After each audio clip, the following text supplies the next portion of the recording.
हमारे शरीर में हर सेकंड लाखों नई आरबीसीज बनती हैं और पुरानी नष्ट हो जाती हैं। लेकिन ये प्रक्रिया इतनी खास क्यों है? आरबीसीज ही हमारे शरीर को जीवित रखती हैं। ये ऑक्सीजन को हर अंग तक पहुंचाती हैं, ऊर्जा देती हैं और हमारे अस्तित्व के लिए बेहद जरूरी होती हैं। लेकिन कैसे बनती हैं ये लाल रक्त कोशिकाएं और 120 दिनों में ही कैसे खत्म भी हो जाती हैं? इस वीडियो में हम आपको एक शानदार विजुअल जर्नी पर ले चलेंगे, जहां हम देखेंगे कि हड्डियों के अंदर इसका जन्म कैसे होता है, ये कैसे काम करती है और आखिर में हमारे शरीर से बाहर कैसे निकल जाती है।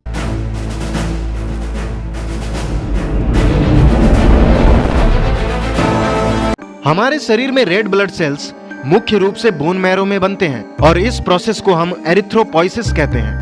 आरबीसीज बनने के लिए शरीर में विटामिन B12, फॉलिक एसिड और प्रोटीन की जरूरत होती है। बोन मैरो में मौजूद हीमोसाइटोब्लास्ट्स, जिसे स्टेम सेल भी कहते हैं, ये ही नई आरबीसी की जननी होती हैं। धीरे धीरे स्टेम सेल्स प्रो एरिथ्रोब्लास्ट में बदल जाते हैं। ये आरबीसीज बनने का फर्स्ट स्टेज है, जिसमें न्यूक्लियस बड़ा और गोल होता है। प्रो एरिथ्रोब्लास्ट का साइटोप्लाज्म नीले रंग का होता है, क्योंकि इसमें बड़ी मात्रा में राइबोसोम होते हैं। दूसरे चरण में ये कोशिकाएं हीमोग्लोबिन बनाती हैं। इस अवस्था में कोशिका में हीमोग्लोबिन का उत्पादन होता है, जो इसे ऑक्सीजन परिवहन करने के योग्य बनाता है। ये प्रक्रिया राइबोसोम और माइटोकॉन्ड्रिया की मदद से होती है। जैसे जैसे हीमोग्लोबिन की मात्रा बढ़ती है, साइटोप्लाज्म का रंग नीले से गुलाबी लाल होने लगता है। कोशिका के इस स्टेज को एरिथ्रोब्लास्ट कहा जाता है। तीसरे स्टेज में यानी नॉर्मोब्लास्ट, इसमें कोशिकाएं अपना न्यूक्लियस खो देती हैं, जिससे उनका जीवन काल सीमित हो जाता है। साइटोप्लाज्म अब लगभग पूरी तरह गुलाबी हो जाता है, क्योंकि इसमें आरएनए और अन्य ऑर्गेनेल्स की मात्रा बहुत कम हो जाती है।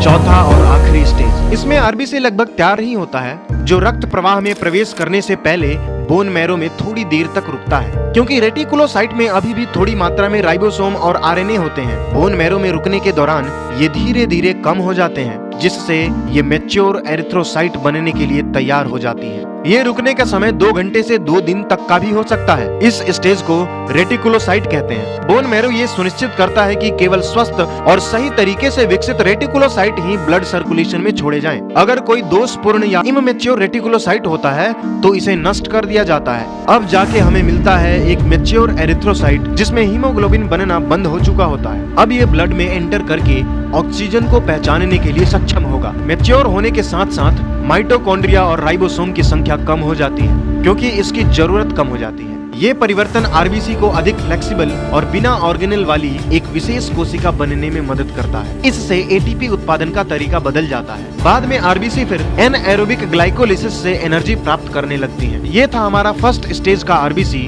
और ये है हमारा मैच्योर आरबीसी। फोटो से परिवर्तन और अंतर आप साफ देख सकते हैं। आरबीसी के उत्पादन को नियंत्रित करने के लिए एक हार्मोन काम करता है, जिसका नाम है एरिथ्रोपोइटिन। ये हार्मोन किडनी के कॉर्टेक्स और आउटर मेडुला में स्थित इंटरस्टिशियल फाइब्रोब्लास्ट सेल्स में बनता है। जब शरीर में ऑक्सीजन की कमी होती है तो किडनी एरिथ्रोपोइटिन छोड़ते हैं, जिससे बोन मैरो अधिक आरबीसी बनाने लगता है। जैसा कि आप जानते हैं हमारे शरीर के लिए आरबीसी कितना जरूरी है। आइए जानते हैं कुछ भोज्य पदार्थों को जो हमारे शरीर में आरबीसी की मात्रा को बनाए रखते हैं। आयरन युक्त भोजन, इसमें हरी सब्जियां, पालक, चुकंदर, अनार, सेब और दालें आदि आती हैं। विटामिन B12, इसमें दूध, अंडा, मछली। फॉलिक एसिड्स, दालों या हरी पत्तेदार सब्जियों में फॉलिक एसिड मौजूद होता है। प्रोटीन, सोयाबीन, दालें और अंडा खाने से प्रोटीन की मात्रा बनी रहती है।